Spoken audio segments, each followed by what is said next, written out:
Hi everyone, I'm Sam Nordberg and welcome to the Get Real interview series where I've been interviewing business owners just for you so you can see the real ups and downs of being in business.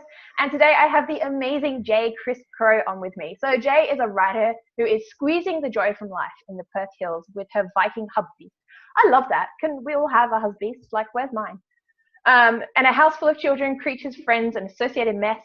She squandered her writing studies for over a decade in communications for private schools before an epiphany struck, and she took her own gig on the road and surprised herself by becoming a multi-award-winning businesswoman. I love that sentence. It's so good. Jay works mainly with women around the globe, writing and editing for copy for websites, branding, along with the odd chapter in a book, print, magazine, article, and also teaches women how to write their own smashing copy.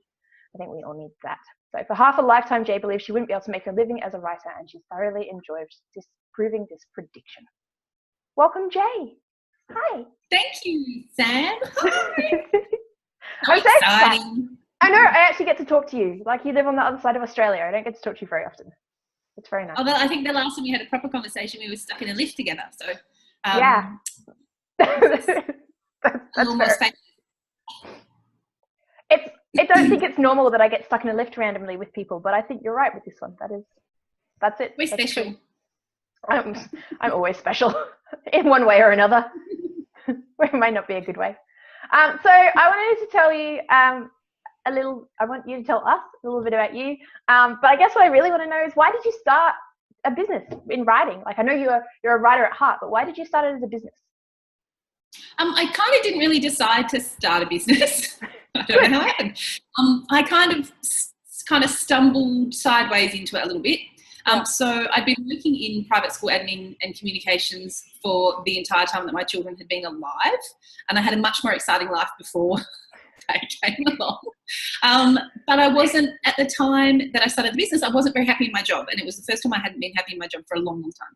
So I'd kind of been juggling this job, the family, I had a brand new baby, I had a physical illness for a number of years, and the unhappiness in the job was just making me sicker. Yeah. So I mentioned for a new job to a friend that I'd been helping with, like, defining her brand and writing some stuff for her for social media. And she said, like, what? You're crazy. Why? You have this marketable skill and you're going to continue wasting it for $30 an hour because, no one makes any money in education.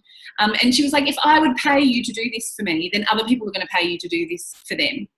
So I decided that I would start this kind of safe little side hustle. Yeah. Because it finishes at 3:30, I was out of there. And I came up with this 5-year plan, and it was my very first 5-year plan I've ever had, which I probably should have had one when I was 30. But yep, and after a year of the side hustle, I had so much work that I either had to start saying no to people or I had to cut back from my job. Yeah. So I cut back to 1 day a week. And I was lucky enough that the situation at work had improved significantly, and they were flexible about my hours because they wanted to hire a deputy principal. Yeah. So, and the work was mutually beneficial. So, like, I would learn things in the business, and I would bring them to my role as an employee. There were wobbly moments where I was thinking, is this the right thing to do? Because I've always been the major breadwinner. Mm-hmm. And so there was not a space to have, like, a down week. Like, I couldn't go, I'm going to take 6 weeks off and build the business. It had to kind of go straight from one to the other. And my mother, who's worked in education for her entire life, thought I was plumb crazy for giving up school holiday, superannuation and stability. But kind of once you have that carrot dangling in front of you of being able to do exactly what you want to do every single day for a living and choose the clients that you want to work for, and for me, better manage my health and create this kind of flexible work day that sometimes includes, like, attending kids' sports carnivals and things like that. It's very hard to say no to that. So I was pretty hooked. Yeah. That's cool. You're definitely not the only one who I've interviewed who accidentally kind of started a work and there's a side gig. You're not even the only one who did that in the education field. So it's right. Yeah, it's fairly common. And I think I love it because money is so easy to give up. Maybe. I think what I love about it is I sometimes think that online there's a stigma about having paid employment and still working for someone else. But the truth is, realistically, it's one of not only the safest ways to build a business, but I feel like it's the most mentally safe way, because there is a whole lot of pressure, and you would know, especially with kids and a husband and children and creatures and whatever else you got living over there, that there's so much financial stress on building a family as it is, let alone then trying to put your all into building a business at the same time. And I think it's incredibly sensible to side hustle for a while, even if people aren't willing to sort of break that stigma around it. So it's really good. Yeah. And I was, even if it hadn't worked to be able to work in the job that I was in for 1 day a week, my plan was to find a job that I didn't have to bring home with me, so that I could just go and work for the 7 hours and then come home and have the brain space to build something. So I think even if you can't find a job that maybe even is in the same industry that you're planning the business for, still finding something that just allows you to go to work, get your pay packet at the end of the week, do a good job there, and then come home and have the mental capacity to create something. Yeah, that's fair. I mean, I've said if I ever needed to, I'd go and fill shelves at Coles. Like, yeah. I do. Like, it's too hard for me today. Is it a going to stack shelves at Coles day? Yeah. I might put that up for one more day and see how tomorrow goes. Yeah, agree. That's so an option. What are the upsides about being in business for yourself? What do you love about it? I write things and people pay me money. Yeah. You know why? That's because the rest of us don't like writing things. It's crazy to me. Some days seem like it's almost a criminal. It's almost criminal that I can do this. It feels as good as like being paid to shop or nap. Nice. So I get total control over what I want success to look like too. I think that's a really important thing that I've learned. So I get to choose how I run my business, who I work with, I did a lot of work on what my values and ethics were at the beginning, so that I knew how to align them with other businesses, so I can work with people who are working towards something that's brilliant and good. Even if it's just in their tiny little corner of one tiny little industry, I still get that choice, and I don't have to write policies and procedures anymore. Yeah. I think probably for me too, where I've grown up with like one parent who did the same thing from the time that I can remember, and who's always been incredibly safe. And maybe also because I'm a woman, there's a resistance to change my mind and say, no, you know what, I don't want this anymore, I'm going to do something different. And one of the bonuses about being a freelancer and running my own business is that I can change my mind at any time about anything. It is my response, that's my right as a business owner, to change my mind about how I want to work and how I want to do things. It's also my responsibility to therefore then make it work. So if a structure or process isn't working, either for me or for the family, for the kids, for my husband, sometimes he kind of gets looking, or for the life that I'm trying to build, I simply pull it apart and put it back together. Yeah. And that there's just such enormous freedom in being able to do that for myself. One of the big bonuses is one of the hardest parts of my day as being an employee used to be getting up, getting made up, getting out of the door. And running a business from home means I barely have to do that anymore. So I get out of my gym jams, I have a shower, I put on clothes that resemble pajamas, I get the kids to school, and I go to work. And, in active wear that's never seen the inside of a yoga studio. And most days, unless I actually have to go out and see real humans, is like that. And it so suits me. I've just found this contented place where I can kind of take care of everything, and it doesn't feel like such a huge juggle. I'm sneeze. Hang on one second. You might have to edit this bit out. Bless you. That was adorable. I was about to say though, that's all well and good. Working in your PJs is all well and good until someone like me makes you do a video. And then you have to get dressed and put makeup on. Yeah. A lady just walked in before and she was like, oh my God, your hair has always been that long. And I was like, I washed it. She was like, that's what it is. I love that. That's so true. All right. So, another plus. Yes. I think it's been a huge personal development journey. Yeah. So that's an upside. probably an upside. I think I didn't realise how integral having your mindset together would be to the success of a small business. But it is a huge and massive aspect. So there's been some like enforced personal development that I probably wouldn't have done if I hadn't started a business. In all of that, what if I'm not worthy? Everybody else is better than me. Everyone's already said it before. Oh my God, creating boundaries. I mean, I have no personal boundaries whatsoever. So, having to learn how to say no to people, charging what I'm worth, that was a big one. Yeah. So I guess that's like enforced upside that I never would have tackled otherwise.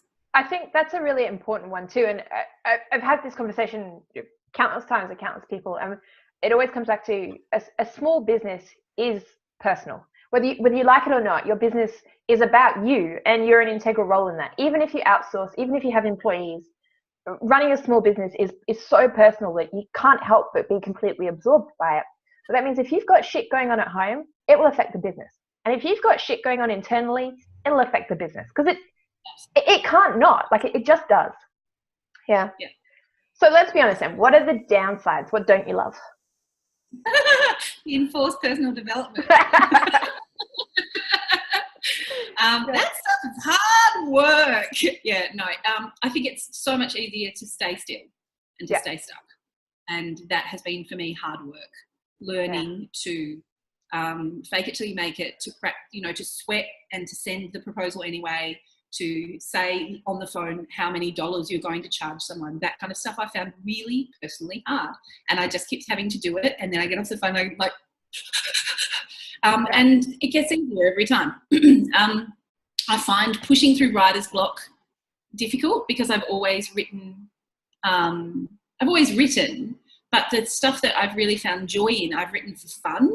And now I'm finding joy in every single day, but sometimes I really have to push through because I have to. There's a deadline. It's not a uni assignment or a passion project where the only person that's really affected by all the words is me.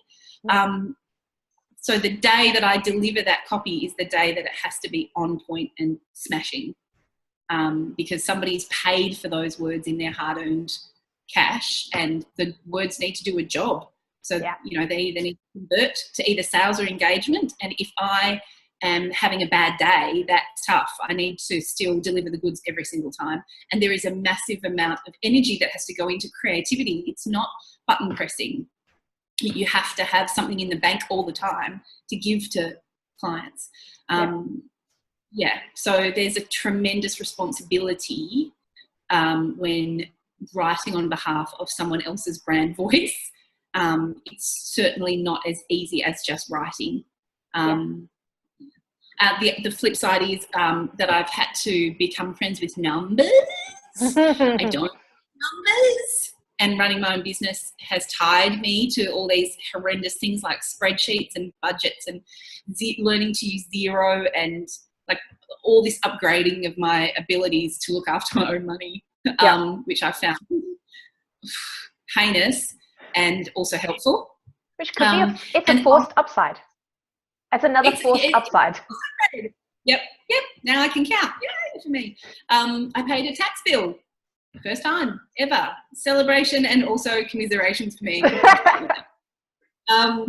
I think probably the biggest downside is that it's isolating, and I'm naturally not particularly extroverted, so it suits me a lot of the time to be in my own company. But like in my old job, I would sit in my little office and plug away, and the business manager would bring me in a coffee, and the mornings would end with kind of the women getting together and talking about kids and having a bit of a chuckle. And now that's gone. If I want a coffee, I have to get up and make my own. And then there's nobody to kind of go, oh, hey, and take up 10 minutes of your time with, just something light. That's all gone. If I want that interaction, I actually have to plan for it and schedule it in and get out and make it happen with other people. And so sometimes you can just be sitting there in your little cold office with crappy internet like I am at the moment, thinking, got no one to talk to, and I don't really know where I'm at, and I don't really feel good about this, and I just wish that I could have, a cup of tea and banoffee pie with someone, and it would probably all come to me. I'm flying over for banoffee pie one day, just so you know, like it's happening. I think I said to another client in the past, there was one day I actually went out to the supermarket because I hadn't seen another human being all day. And I'd got to a point where I couldn't sit in my office any longer and not see a physical human being. And I went to Coles, I went to the shops just because there were other human beings there. And I got to this point, I'm like, I'm going to go crazy. I have to get out of this room. I can't do it. And a Skype call is not going to cut it. Like I have to go see a human being. It is isolating, and I think people don't realize that because even the interactions you get, like being on video with you is great and it's sociable, but it's not water cooler chat. It's not, hey, how you going? How's your day? It's a different dynamic. Yeah, it's very different. Yeah. I think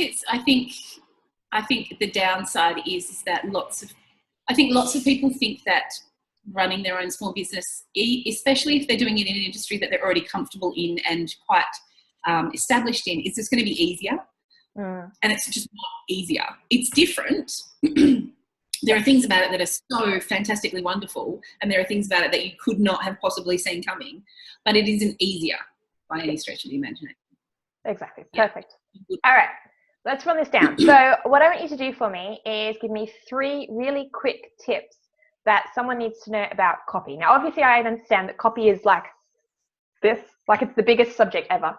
So you can nail whether you want that to be web copy or bio, or like if you want to narrow that down, that's a bit easier for you. But what are 3 things that we really need to know about getting words right?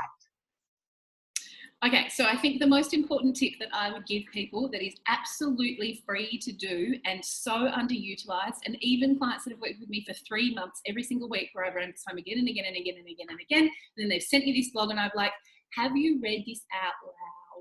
There's like this free process that happens between your mouth and your ears and then your brain, and it's like fabulously circular, and then you don't utilize it because you write all this stuff on this little white screen, and in your head you're like, yep, that sounds great. And then you read it out loud and you find that it's repetitive or boring, or you've said some weird stuff, and you don't need to pay somebody $190 an hour to edit that because you've got mouth and ears and brain.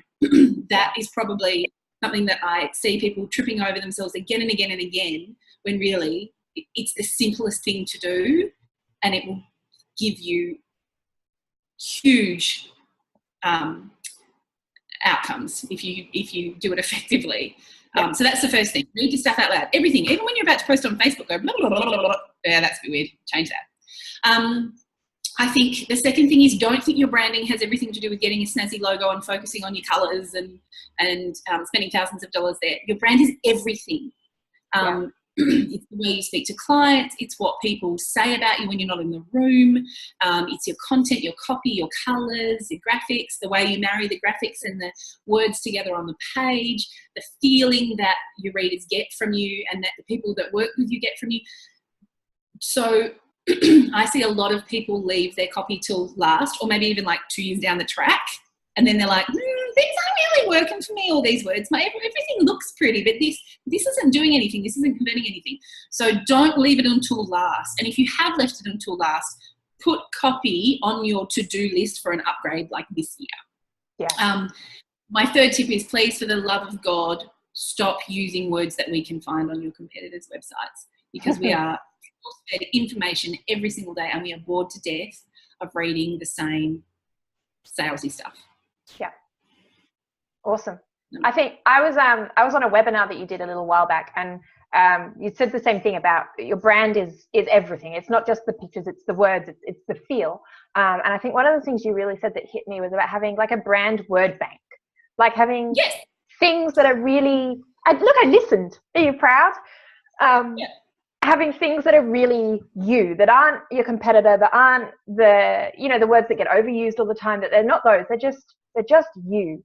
And I really sat back after that webinar and went, I don't have that. And I have that, and I probably still don't have that really well. But it definitely made me look at the words I was using and think about, were they my words or were they words I was just using because I thought I should use them? And I think that if anyone takes anything away, I think that's a really good tip to take away from you, is that words should be, they're about you and your stuff, and they can't just be copied from someone else's website, because that's not you, and that won't give anyone anything. And they don't do anything. They take up some space on your homepage. Yeah. They don't actually do anything for you. They're not working for you. Make the words work. Yeah, I love that. Perfect. All right. So tell us, where can people go to find out more all about you?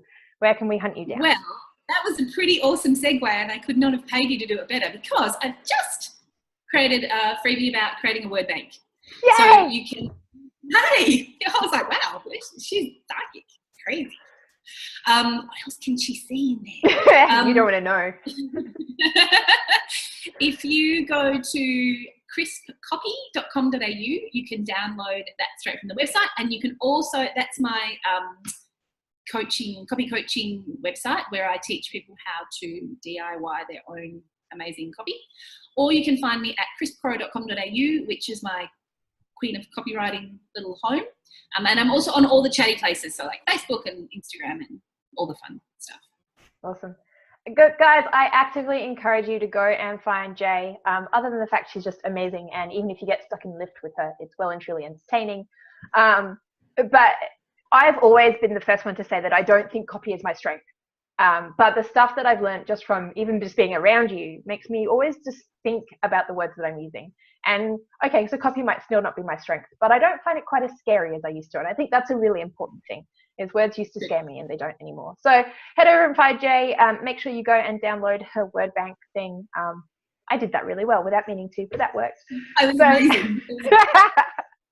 But yeah, hunt it down, find her, and make sure that you hook up with me on Facebook and wherever else. If you haven't already, come and join us in the Real Life Biz group, where we chat more about stuff just like this, the real truth behind running a business, because sometimes it's amazing and sometimes it's genuinely shitty. So that's it for this week, guys. But as always, a big thank you to Jay, and I will see you in the next video. Bye, guys.